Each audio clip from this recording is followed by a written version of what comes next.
गीतामहात्म्ये श्रीभगवानुवाच लोकेऽस्मिन् द्विविधा निष्ठा पुरा प्रोक्ता मया नघ ज्ञानयोगेन साङ्ख्यानां कर्मयोगेन योगिनाम्. ಭಗವಂತನೇ ಹೇಳಿದಂತೆ ಈ ಲೋಕದಲ್ಲಿ ಎರಡು ಪ್ರಕಾರದ ನಿಷ್ಠೆಗಳಿವೆ.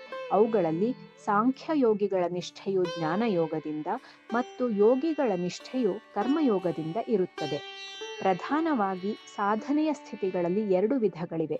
ಒಂದು ಸ್ಥಿತಿಯಲ್ಲಾದರೋ ಮನುಷ್ಯನು ಆತ್ಮ ಮತ್ತು ಪರಮಾತ್ಮರಲ್ಲಿ ಅಭೇದವೆಂದು ತಿಳಿದುಕೊಂಡು ತನ್ನನ್ನು ಬ್ರಹ್ಮನಿಂದ ಅಭಿನ್ನವೆಂದು ತಿಳಿಯುತ್ತಾನೆ.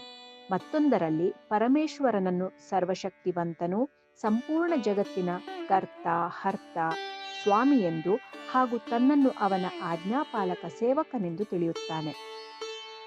ಪ್ರಕೃತಿಯಿಂದ ಉತ್ಪನ್ನವಾದ ಸಂಪೂರ್ಣ ಗುಣಗಳೇ ಗುಣಗಳಲ್ಲಿ ವರ್ತಿಸುತ್ತಿರುತ್ತವೆ.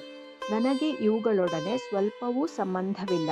ಹೀಗೆ ತಿಳಿದುಕೊಂಡು ಮನಸ್ಸು, ಇಂದ್ರಿಯ ಮತ್ತು ಶರೀರದಿಂದಾಗುವ ಸಮಸ್ತ ಕ್ರಿಯೆಗಳಲ್ಲಿ ನಾನೇ ಕರ್ತೃವೆಂಬ ಅಭಿಮಾನ ಹೊಂದದೆ ಘನ ಸಚ್ಚಿದಾನಂದ ಬ್ರಹ್ಮನಿಂದ ತನ್ನನ್ನು ಅಭಿನ್ನವೆಂದು ತಿಳಿದುಕೊಂಡು ನಿರಂತರವಾಗಿ ಪರಮಾತ್ಮನ ಸ್ವರೂಪದಲ್ಲಿ ಸ್ಥಿತನಾಗುವುದು. ಇದು ಮೊದಲನೇ ನಿಷ್ಠೆಯಾಗಿದೆ.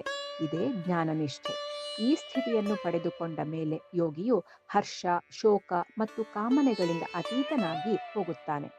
ಅವನಿಗೆ ಸರ್ವತ್ರ ಸಮದೃಷ್ಟಿಯುಂಟಾಗುತ್ತದೆ. ಈ ನಿಷ್ಠೆ ಅಥವಾ ಸ್ಥಿತಿಯ ಫಲವೇ ಪರಮಾತ್ಮನ ಸ್ವರೂಪದ ಯಥಾರ್ಥ ಜ್ಞಾನವಾಗಿದೆ. ಯಾರು ಪಾಪರಹಿತನೋ ಅವನನ್ನು ಅನಘ ಎಂದು ಹೇಳುತ್ತಾರೆ. ಪಾಪಯುಕ್ತ ಅಥವಾ ಪಾಪಪರಾಯಣನಾಗಿರುವ ಮನುಷ್ಯನಾದರೋ ಇವುಗಳಲ್ಲಿ ಯಾವುದೇ ನಿಷ್ಠೆಯನ್ನು ಪಡೆದುಕೊಳ್ಳಲಾರನು. ಆದರೆ ಅರ್ಜುನ ಪಾಪರಹಿತನಾಗಿರುವನು. ಆದ್ದರಿಂದ ಅವನು ಇವುಗಳನ್ನು ಸಹಜವಾಗಿಯೇ ಪಡೆದುಕೊಳ್ಳಬಲ್ಲ ಎಂದು ಹೇಳುತ್ತಾನೆ. ಸಾಂಖ್ಯಯೋಗಿಗಳ ನಿಷ್ಠೆಯು ಜ್ಞಾನಯೋಗದ ಸಾಧನೆ ಮಾಡುತ್ತಾ ದೇಹಾಭಿಮಾನವು ಸರ್ವಥಾ ನಾಶವಾದ ಮೇಲೆ ಸಿದ್ಧವಾಗುತ್ತದೆ.